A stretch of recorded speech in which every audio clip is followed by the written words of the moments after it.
the Black Critic Guy, back with a brand new top 10 list. Now originally this top 10 list was supposed to come out on Bullshit Month, but I got a bit preoccupied and lazy, so I wasn't able to complete it on time. But hey, better late than never, am I right? And this particular top 10 was suggested to me by one of my subscribers, Andre Martins, who requested me to make a list of the top 10 worst characters in good anime. And as the title clearly states, these are characters that were nothing more than black eyes on these really great and really well received anime. And I have no dishonorable mentions, so let's get to the list, shall we? Starting off the list at number 10, we got Saltami from Parasyte. You know, it's bad enough having to deal with a parasitic life form living on your right hand, constant threats against your life, and coping with the death of your mother, but to also have a very unreliable and apathetic girlfriend?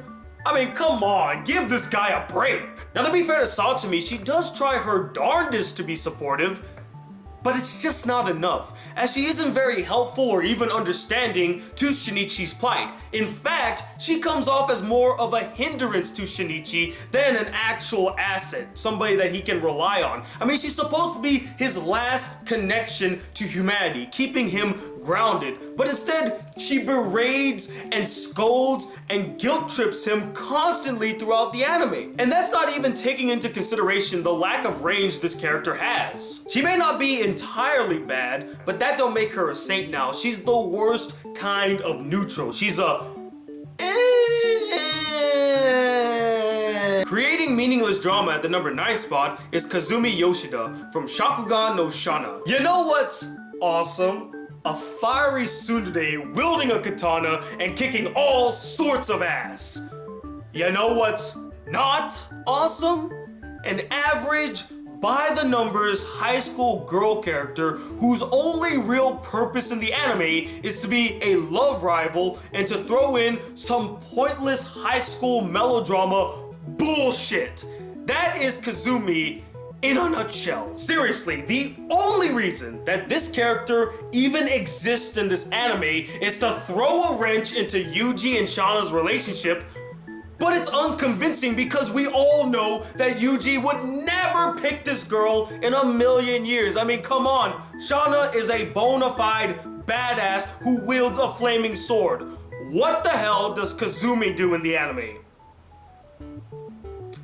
Nothing. She talks to the main character. She's in the same vicinity as the main character, but that's all she ever serves to the story. Like, she's just kind of there. She's like that little wallflower just in the background that you can see and like, oh, there's a pretty girl. That's it. That's all she serves to the entire plot. In fact, you don't even need her in the plot. Between Kazumi and Shana for who's the most relevant and beneficial to Yuji and the story, there is no competition. She loses that battle 20 times out of 10, spewing out the same menial drivel time and time again is my number 8 choice, Taya Gardner from Yu-Gi-Oh! Some may dispute this choice, saying, Taya's the glue that holds the friendship together. She's necessary, Tony. And to that I say, nope! To me, Taya has always been the most pointless and ineffectual character ever on Yu-Gi-Oh! Not doing much of work and only being there to shove redundant friendship speeches down our throats, which is completely unnecessary as the show does a pretty good job at showcasing the friendship among these characters, which only goes to support my claim that Taya is a pointless character. Why do you need a character that always talks about the friendship when the show already shows the friendship? Show don't tell. We don't need a character that tells it all. Trying to learn how to play the piano for some reason is my number 7 choice, Nagi from Your Lie in April. As if they didn't present Kosei with enough love interest, they toss him another one in the middle of the anime who's an average mix of a tsundere meets a lolly named Nagi. And as I stated in my review for this anime, her little story arc, completely superfluous to the story. Nothing is added, nothing is gained from this character and her story arc. It just seemed like a ploy by the writers to throw in a lolly character into the anime for the sake of having a lolly character in the anime. And there is nothing worse than a pointless character. Okay, except for them. Being despicably murderous at the number 6 spot is Suryu from Akame Got Killed. Look, I understand the character's purpose was to be as despicable and malicious as possible. Hell, I stated as much in my review for the anime. And for that purpose, they succeeded in flying colors. I hated this bitch so much, and I will never forgive her for what she did to Shelly. But upon closer inspection, I start to notice that she is the only supporting character in the entire anime to suffer from a major defect. And that's a lack of sympathy and an interesting backstory. In a show that did an excellent job at making the antagonist just as three-dimensional, likable, compelling, deep, and somewhat relatable to a certain degree as the protagonist, she is the only character that still comes off as one-dimensional, just a hateful, mean, and cruel bitch, having nothing to paint her as a sympathetic, likable, or even decent character. Now I get it. It would be an incredibly difficult and daunting task to try to justify the actions of a character as demented, cruel, malicious, and psychotic as Suryu, and try to pass her off as a likable and relatable character. Hell, I don't even think that the team from Mission Impossible could accomplish such a feat.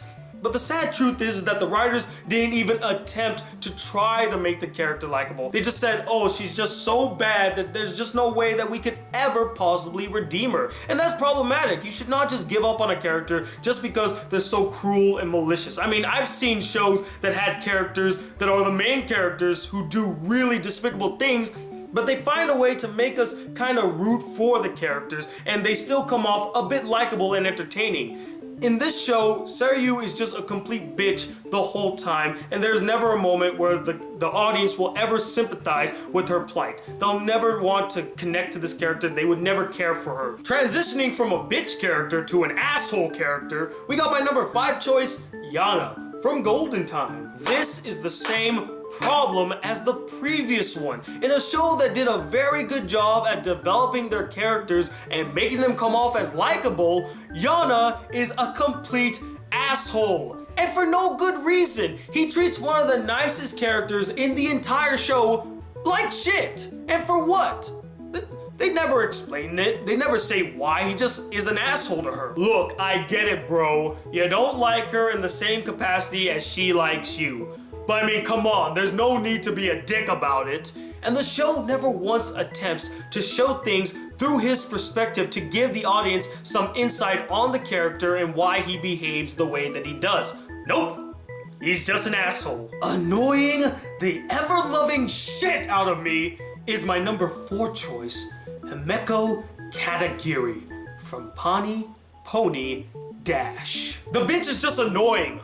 What more needs to be said? This show's supposed to be a comedy, right? Yet every single time she would show up in a scene, without fail, she would suck out all the comedy that the scene had to offer with her screeching voice and her overuse of the phrase Mo, Mo, Mo, Mo, Mo, Mo, Mo, Mo, Mo. Geez, she's like the girl version of Dr. Bitch Spasms from the Nostalgia Critics review of Patch Adams, except 100 times worse. Because we only got to see Dr. Bitch Spasms for that one Nostalgia Critic review. She's literally in 25 or 26 episodes of this anime. That makes her worse. It's like the creators of this anime purposely went out of their way to make this character as annoying as possible to test the audience's patience. And you know what? It worked too well. I had enough of this character by episode 2. Episode 2! That's how fucking annoying Himeko Katagiri is! And you wanna know something? I wouldn't have such a major problem with this character if she was at the very least funny or charming to a certain degree. But no! That is just asking way too much from the writers. That would require real effort when they could just make an irritating character easily for cheap laughs. Look, Himeko Katagiri fails epically as a comedic character. Plain and simple. Now my number 3 choice, or choices I should say, are a bit of a controversial pick, but honestly, I don't care because I couldn't stand these characters. And they are Mello and Nier from Death Note. It was painful enough to see a great character like L be taken away from us far too soon. But to then replace him with these two loser wannabes? Now that's just downright insulting! Mello and Nier are the products of splitting L's quirky traits, brilliant strategist that likes to squat when he sits, and obsessive compulsive candy eater into two people, then sucking out all of the charm and intrigue that made the original so memorably great. But I think what pissed me off the most about these two characters is that they were the ones to bring down Kira and not L. Wow! Freaking wow! What a spit in L's legacy that he wasn't as good of a detective than these two fuckheads. I know that it's an extremely hard thing to follow up a character as great as L. But I mean, come on, why give them the same personalities and same traits as L? You don't need to make them just like L. You could just make new characters that are taking over the spot that L had and make them as interesting as L, instead of making these freaking doppelgangers that are trying so hard to be like L but will never ever come close. That's the tragedy of this situation. These characters could have been great had they not tried to make them just like L. If they were their own characters, it would have been different. But no, they're like, nah, you're gonna be under L's shadow. Be just like L. And that's just sad. Wow, this character was my favorite in this anime, said no one about my number 2 choice, Sarah Adimus from School Rumble. Who didn't see this one coming? I have talked about this character way more than she ever deserves. So I'm gonna make this very quick. She's incredibly bland, has nothing to offer the show, has no real interesting personality traits, in a show that is bursting with so many memorable and hilarious characters with larger-than-life personalities. She sticks out like a sore thumb. She's the rotten apple of the bunch. She's the one that does not belong. And I know many might argue, well, don't you need at least one straight guy or straight woman character in the show to kind of play off of the whole wacky scenarios and over-the-top characters? You're right, and the show has 2 other characters to take that place. Yakumo and Mikoto. They're the 2 characters that come off the most normal, and even though they come off normal, they still have some interesting personalities. They still are very likable and relatable. There's some development given to them. What the fuck does Sarah have? She's literally a blank sheet. Nothing. Nothing. The only thing she has going for her is that she's best friends with Yakumo, and honestly, I'm just heartbroken that Yakumo couldn't find a better friend to have than Sarah Adimus. And now, here we are at the number 1 spot. And which character is it? Which character takes the cake as being one of the worst characters ever in a really good and entertaining anime? Well, I could think of no other character that deserves the number 1 spot than Risa Kamizaki from Amagami SS.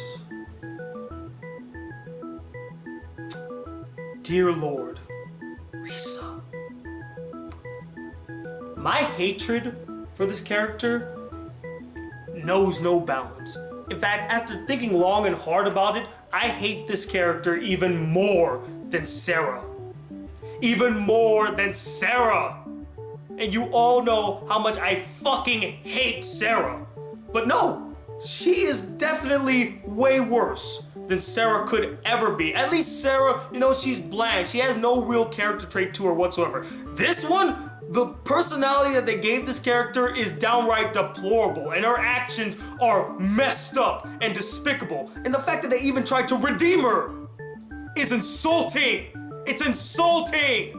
She is without question one of the worst characters I've ever seen in a great anime, and for 2 major reasons. The first reason is because of this character and her episode, it completely ruined Amagami SS's chances of being a 5 out of 5 star anime in my book. I mean, before her episode even aired, I said to myself, this anime is near flawless to me. I mean, it does almost every single romance story in the book, and they do it very well. I like the characters, I love the romance, it was believable. This is a 5 out of 5 star anime. It has to be. There's no way it's not. Nothing could possibly ruin that great for it, right?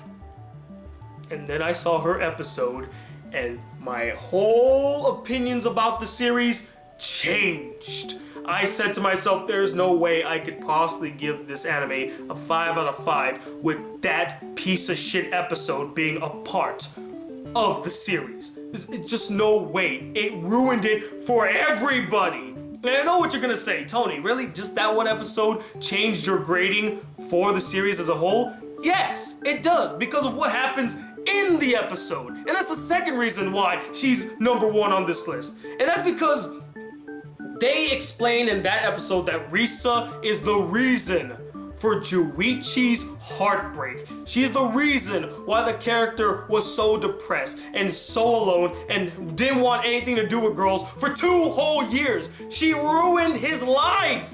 She ruined his life. But insultingly enough, they actually tried to redeem her in the episode and make the main character end up with her, even though he learned the truth. Like, she told him, I'm the reason why that girl didn't show up 2 years ago, and I'm the reason why no other girls want to come near you, because I kept telling them some lies about how you're disgusting and weird and perverted so that they could never get near you and you'll be mine forever. Fuck you, bitch! Are you serious? I would never in a million years, if I found out that a girl actually did that, ruined my chances to make friends or even start dating other girls, I would never go near that girl. I file a restraining order the moment that I hear that shit. Like, that's some deplorable shit right there.